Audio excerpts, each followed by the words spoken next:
unique. They've always been in depth. And in the current landscape, man, the word I would use now is you got to add the word creative to it, right? You got to be creative in your recruiting, because the timelines have changed. They changed quickly. Everything happens quicker. So I'm incredibly excited about what we've been able to accomplish, and really looking forward to officially welcoming all these new Owls to our family. And, a good portion of the guys that have committed to us and signed with us are enrolled and here and working, but not everybody, right? And today specifically, okay, right, we signed a new group of high school recruits, which always is important to me. So that will total us to 25 as of this minute signed high school recruits with, I think 25 is the number.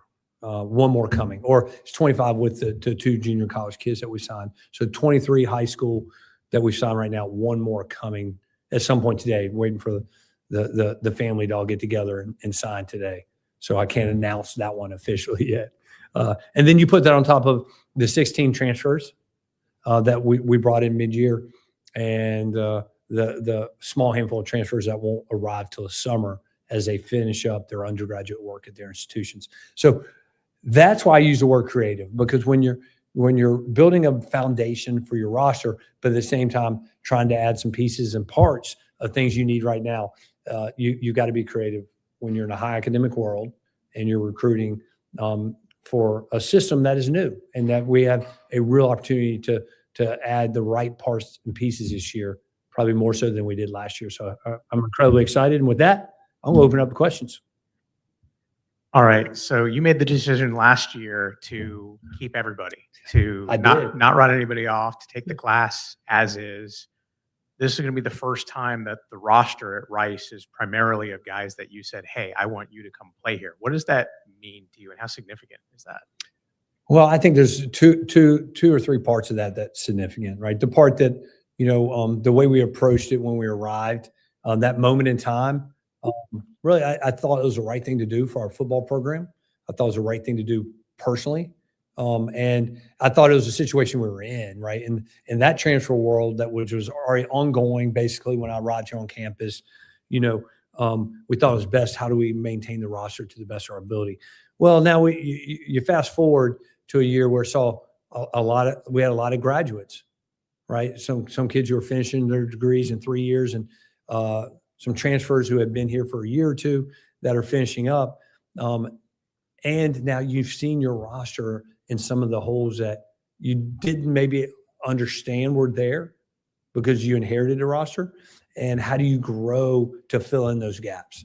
And that really kind of, I think, fueled all of us through this process, knowing that this was a huge opportunity, a moment in time for the program where we're going to have probably more spaces than what we've had, well, a lot more than we had last year, but more than maybe what the program had in the past because of the amount of graduates, right? And then there are those kids who, you're maybe not quite the right fit in the system, right? Maybe who are looking for a better fit somewhere. And that gave us the ability to really grow the roster both ways, meaning from the high school up, the development part, which I really desire. Everybody knows that, right? So that's where you get, right, such a big number of them coming into the program. But now the opportunity, when it's all said and done, we'll add 20 transfers, right? And for a lot of programs around the country, that's not a big number, right? It's what they do every year. For us, that's going to be a big number.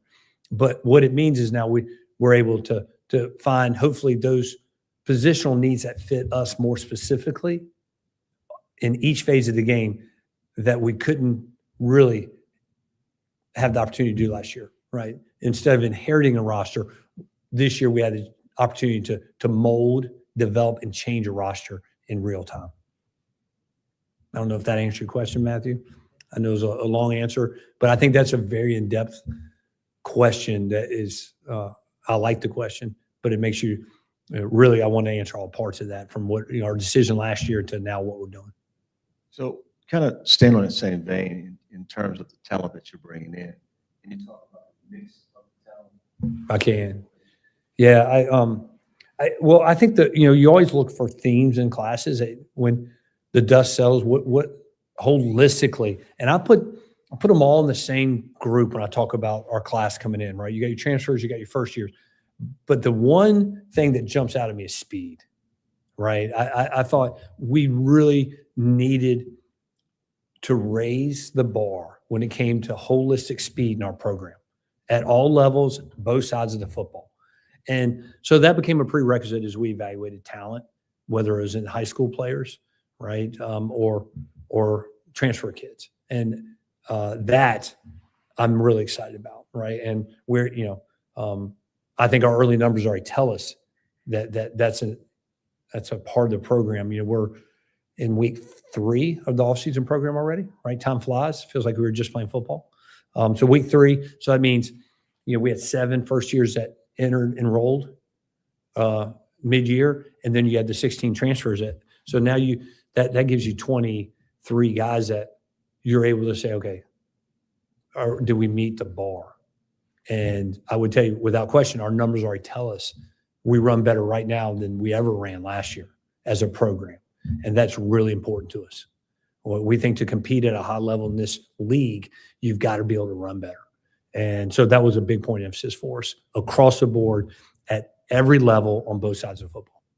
Well, how are you able to bring the mix and then, I guess, integrate the high school youngsters into the mix? Because now it's a little bit more difficult. Yeah, probably for the high school kid, probably, for across the country, I think everywhere, probably a little tougher landscape for them in the recruiting process. And maybe when they arrive, right? Because, a roster that may look, old and graduating to them in the recruiting process, all of a sudden looks like it's kind of being rebuilt, through an older lens.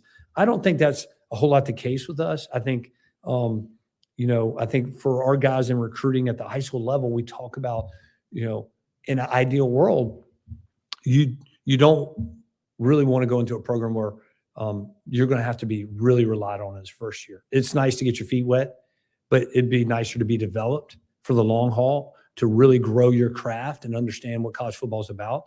And we talk about that openly in our recruiting, that, hey, we want to bring you in, we want to develop you, we want you to learn a system. We say all the time, we don't recruit backups. So if a job's won, it's won, right? And I say that often, we don't recruit backups. The depth chart always takes care of itself. So, the first years coming in will have opportunity to compete, right? Is the room in some of their cases a little older than they anticipated? In some cases, but in some cases it's not, right? In some cases there wasn't a whole lot of, let's take the D-line, right? The interior D-line, there's really no transfers added. We had Brock came in from the junior college level, right? But, we added some really nice pieces in the high school ranks, but then there's, positions that somewhat got rebuilt completely, like our corner room, completely rebuilt. We have one guy returning, right? So how do you build all those pieces back in and now build a competitive room? And so I think it's a balancing act, but I think the key is honoring what we say every day is our program is about competing, and we want people who come into the program want to compete daily, and not scared of the competition no matter what age they are. You hit on the defensive line. That was kind of the one area where you didn't really add a flow, a slash of transfers coming in. Kind of what was the rationale behind that? And kind of what does that say about the guys in the room and coming in? Well, I think it tells you a couple things. It tells you we're pretty excited about the room and how it's built. You saw a lot of young guys play this year. There will be an addition in the portal for summer. I can't really speak about that until those kids officially enroll and all that, right? But we have one I know coming in, and then you add Brock, who, which is a big guy, interior guy, right? But there were some mid-year, first year guys, that I think got a shot to compete right away. Like we think, it's a position that if guys are physically ready, can compete right away. The schematics of it, the learning curve is a little less there than maybe in some other places. And then we haven't touched on quarterback yet. Yeah. I know you can't really pluck an option quarterback out of the portal, but can you talk about Jacurri and how he kind of fits into what y'all want to do? Well, to me, this was very comfortable, meaning we rarely go out to recruit an option quarterback. We go recruit a quarterback that, oh, by the way, can run the option. And that's how we see that. And this was a great opportunity to do that, right? A really great opportunity to build a room that's really ready to compete at a high level within the room. And then as we get on the field. And so, when you add Jakari, you add Gael, right? You bring Aiden in the room. You want guys that first have the ability to lead, be a quarterback, and oh, by the way, they got a shot to be dynamic when they run our option scheme. That's how I see that. And I think for all three of those kids, they fit that when we talk about in our recruiting. This is an opportunity for us, holistic recruiting for an entire cycle, finding the right fits in that room. So really excited in that room. I think, you talk about the young guys that are returning, got a little bit of playing time there at the end, the opportunity to compete in the spring. It should be an exciting spring for our quarterback room. It really should be. Coach, can you address the offensive line? Well, there's a great deal returning, right? Didn't lose anyone in the portal, right? Just really graduated just a couple guys, and really David, at center had played a great deal, but Sean, who transferred in last year, played a great deal last year, and then we regularly played 8 guys every game, and everyone else returns. So I could say we got 6 guys who have a lot of starts under their belt in my system that return, because you take Nate, who started 5 games last year when David was out, right? You take the freshman and played quite a bit in the back end, right? Justin and Cole. I mean, I'm really excited up front on the offensive line. Didn't bring any portal guys in this phase. There's 2 that are entering in the summer. Once again, I can't mention names, but guys who fit us, once again, guys who fit Rice. So it's a room that of all the rooms probably didn't have as much incoming presence right now. We'll have a little more in the summer. And, a lot of guys returning that have snaps under their belts. And that's only going to make us better. And then kind of along that lines, roster is returning a lot of those pieces. Yeah. What does that do in your eyes as far as expectations for next year? How do you communicate that to a more mature roster? Well, yeah, I think the first thing it does, it gives us confidence, right? I mean, I think, preparation, maturity, right? All that builds confidence.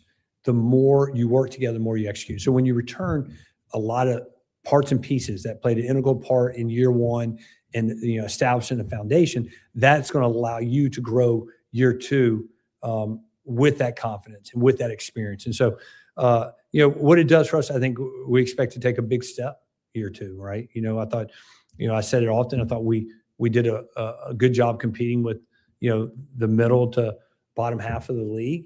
And our goal is not just to compete with the middle, but our goal is to compete with the best programs in our league.